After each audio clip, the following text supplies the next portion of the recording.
Christian church Bhopal की इस आध्यात्मिक संगति में एक बार फिर तहे दिल से हम आप सबों का स्वागत करते हैं। आज परमेश्वर के आशीष में वचन को पढ़ने में हमारी अगुवाई भाई आशीष जेकब करेंगे।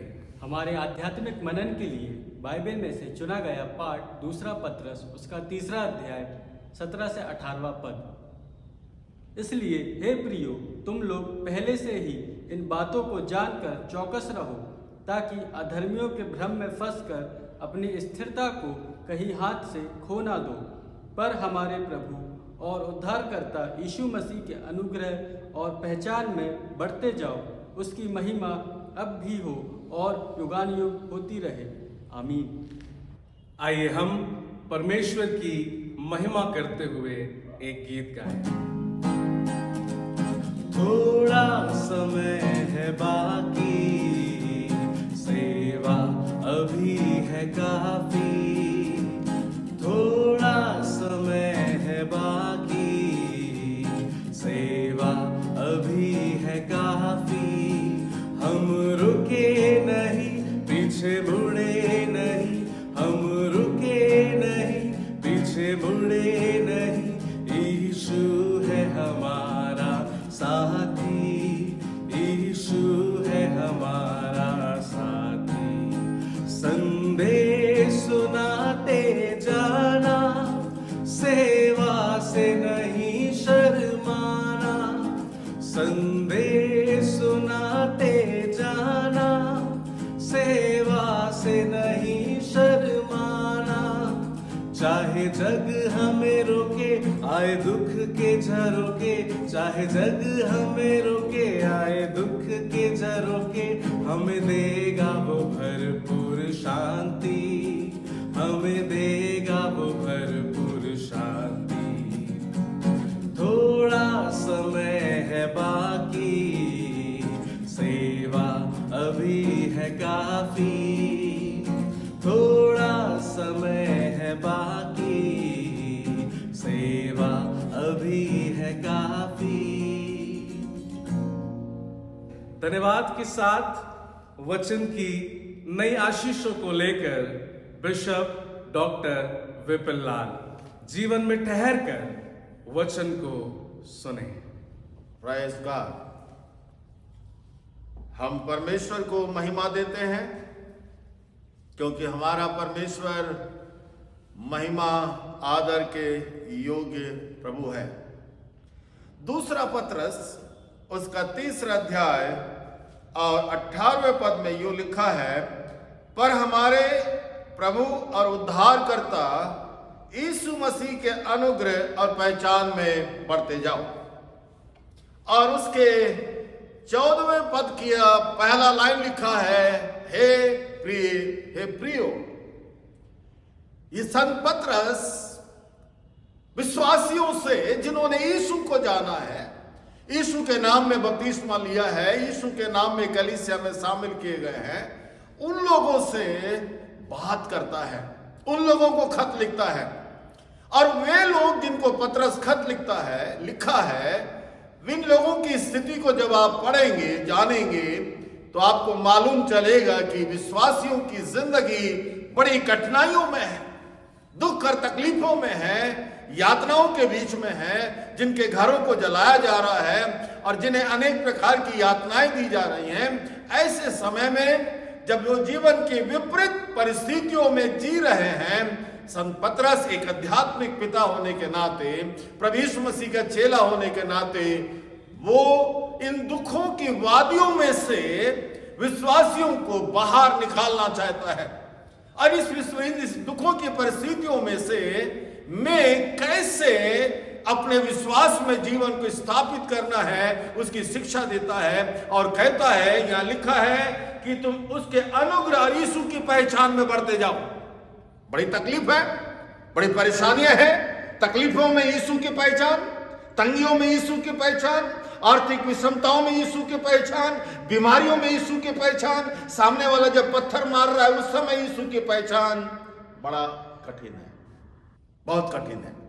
लेकिन ये परमेश्वर के वचन की पराकाष्ठा है, प्रभु का आदेश हम सबों के लिए है कि हमें यीशु की पहचान में आगे बढ़ना है। आज की सुबह आपकी और मेरी क्या पहचान है? लोग हमें किस रूप में जानते हैं, लेकिन जब बाइबल पढ़ता तो हम पाते हैं यीशु की पहचान एक उद्धारकर्ता के रूप में है। ये उसकी आध्यात्मिक पहचान है जिसने सारे मानव जाति के लिए एक उद्धारकर्ता के रूप में अपने आप को स्थापित किया। लेकिन यीशु की पहचान 3.5 साल जब वो मनुष्यों के बीच में रहा, पापियों के बीच में रहा, ऐसे मनुष्यों के बीच में डेरा डाला, मनुष्यों के बीच में रहा, उस समय मनुष्यों के बीच में यीशु की क्या पहचान है? ये महत्वपूर्ण है। स्वर्ग हमने देखा नहीं, स्वर्ग की आशीषें हमें क्या मिलेंगी ये हमारा विश्वास है, लेकिन हम 60 साल 40 साल 50 साल जितना इस विशाल हम इस संसार में जीते हैं, मनुष्यों के बीच में रहते हैं, उस समय हमारे जीवन में यीशु की क्या पहचान है?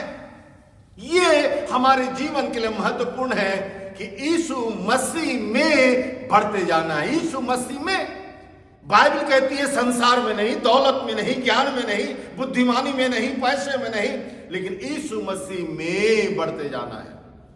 यीशु मसीह के वचन में प्रभु यीशु मसीह ने स्वयं अपने बारे में लिखा, यूहन्ना 15 उसके 9 में लिखा हुआ है, जैसा पिता ने मुझसे प्रेम किया है वैसा ही मैं तुमसे प्रेम रखता हूं।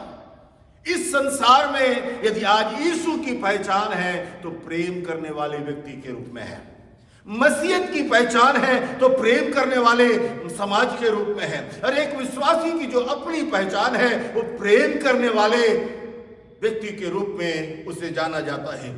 और जब हम यीशु मसीह के जीवन काल के में पढ़ते हैं कि यीशु मसीह ने अनेक बार उन्हें अंधों को, लंगड़ों को, लूलों को और दुष्ट आत्मा से ग्रसित लोगों को, बीमारों को उसने अनेक रूप से चंगाई दी। उन सारी चंगाइयों के यदि हम उसके नीचे गहराई में जाकर दें, ये सारी सेवाओं को करने के पीछे यीशु के के जीवन में ऐसी कौन सी बातें थी जिसको लेकर वो अपने जीवन को मनुष्यों के बीच में ढालता है। इसलिए यूहन्ना 3:16 में लिखा हुआ है, क्योंकि परमेश्वर ने जगत से ऐसा प्रेम किया कि उसने अपने इकलौता बेटा प्रभु यीशु मसीह को दे दिया। परमेश्वर की सेवा का आधार, परमेश्वर के जीवन का आधार, परमेश्वर की सारी आशीषों का आधार, परमेश्वर के बलिदान का जो आधार है वो प्रेम है, यीशु मसीह का प्रेम। इसलिए प्रभु यीशु मसीह ने कहा कि जैसा मैंने तुमसे प्रेम किया है वैसा ही तुम भी एक दूसरे के साथ में प्रेम करो। ये प्रेम हमारे जीवन की पहचान है। इसलिए संत पौलुस कुरिन्थियों की पत्री उसका पहला कुरिन्थियों उसके 13वें अध्याय और 14वें अध्याय को आप पढ़ें तो आपको मालूम चलेगा कि जिसमें अनेक प्रकार की सेवाएं दी है। भविष्यवाणी की सेवाई है, सेवाएं चंगाई देने वाली की सेवा है। ये सारी प्रकार की सेवा का वर्णन संत पौलुस कलीसिया से करता है जो 13 और 14 अध्याय में लिखा है। लेकिन 14वें अध्याय का के पहला शब्द वो लिखता है कि तुम प्रेम का अनुकरण करो। लेकिन 13वें अध्याय के पहले पद में लिखा है कि यदि मैं मनुष्यों और स्वर्गदूतों की बोलियां बोलूं और प्रेम ना रखूं। आज के जमाने में यदि हिंदुस्तान को किसी बात की आवश्यकता है, यदि आज हमारी कलीसिया को किसी बात की आवश्यकता है, यदि आज हमारे परिवार को किसी बात की आवश्यकता है, तो वो है हमारे जीवन में परमेश्वर का, प्रभु यीशु मसीह का प्रेम। आज बड़ी बड़ी सेवाएं हो सकती हैं, बड़ी बड़ी सभाएं हो सकती है, बड़ी बड़ा दान हो सकता है, बड़ी बड़ी आराधनाएं हो सकती है, लेकिन खुदा के कलाम में लिखा है कि अंत के दिनों में बेदीनी के बढ़ जाने से, पाप के बढ़ जाने से लोगों की जो मोहब्बत है, लोगों का जो प्यार है वो ठंडा पड़ता चला जाए। आज हमारे पास में जीवन में सब कुछ है लेकिन प्रेम का अभाव है। मदर टेरेसा जिसने हिंदुस्तान के कोड़ियों के बीच में एक बहुत बड़ी सेवा की, यदि हम उनकी बायोग्राफी को पढ़े तो हम पाएंगे कि मदर टेरेसा ने इतनी बड़ी सेवा क्यों कर पाई, क्योंकि उन्होंने कोढ़ियों के जीवन से प्रेम किया। बड़ा प्रचार करना अच्छा है, बड़ी बड़ी सभाओं को करना अच्छा है, बड़ा बड़ा ज्ञान रखना अच्छा है, लेकिन पौलुस कहता है कि इन सारे वरदानों के ऊपर, इन सारी सेवाओं के ऊपर, इन सारी बातों के ऊपर यदि मेरी जिंदगी में, मेरे परिवार में, मेरे व्यक्तिगत सेवा में प्रभु यीशु मसीह का प्रेम नहीं झलकता है, तो मेरी सेवाएं मात्र मुझे आनंदित कर सकती है, मुझे मनुष्यों के द्वारा सम्मान दे सकती है, लोगों को मेरे तरफ आकर्षित कर सकती है, लेकिन वो सेवाओं के द्वारा कभी भी परमेश्वर का प्रेम लोगों तक नहीं पहुंच सकता।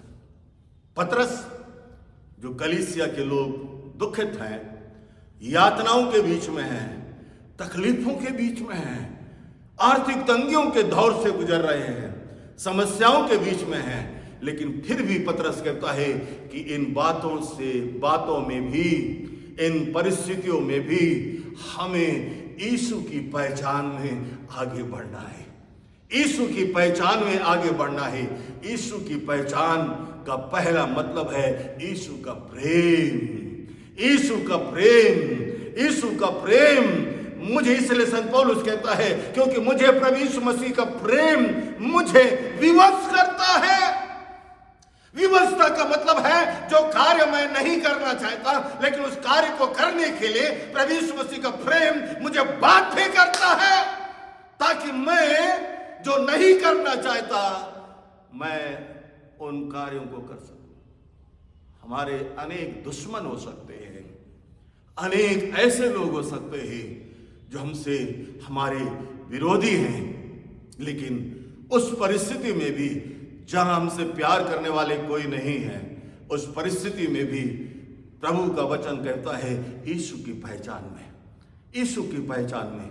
और यीशु के प्रेम की मतलब पराकाष्ठा आप उस कैलवरी के क्रूस के ऊपर देखने पाएंगे, जहां पर उसकी निंदा करने वाले, जहां पर उसे क्रूस पर टांगने वाले, जहां पर उसे मुंह में थूकने वाले, जहां पर उसको निंदा, असहनीय दुख देने वाले लोगों के लिए भी प्रभु यीशु मसीह इसलिए प्रार्थना कर पाया क्योंकि वो मनुष्यों से प्रेम करता है। पतरस कहता है कि तुम यीशु की पहचान में, यीशु की पहचान में, चाहे मेरे पास में कुछ हो या ना हो, चाहे मैं जीवन की किसी भी परिस्थिति से के बीच में से होकर भी गुजरूं, उस परिस्थिति में भी परमेश्वर मुझसे चाहता है कि मैं यीशु की पहचान में आगे बढ़ सकूं।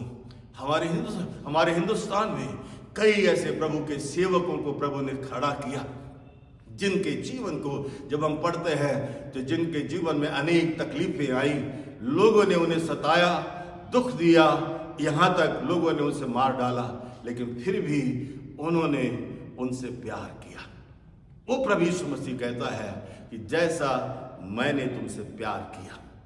संत पौलुस कहता है कि तुम मनुष्यों और स्वर्गदूतों की बोलियां बोलो, सारी बड़ा बड़ा वरदान भी क्यों ना प्राप्त कर लो, लेकिन जिंदगी में, सेवा में यदि प्रेम नहीं है तो हमारी सेवाएं खोखली है।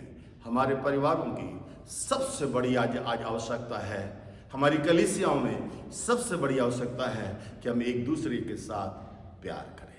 आइए हम प्रार्थना करें। हमारे जीवित प्रभु, हम सबों को यीशु की पहचान में, उसके प्रेम में आगे बढ़ने के लिए दया करना, हर परिस्थितियों में हमारी सहायता करें, ताकि लोग हमें यीशु के प्रेम के द्वारा जान सकें। आमीन। परमेश्वर हम सबों को आशीष दे, परमेश्वर हमारी सहायता करे, ताकि हम यीशु की पहचान में, उसके प्रेम में निरंतर बढ़ते चले जाएं। आमीन।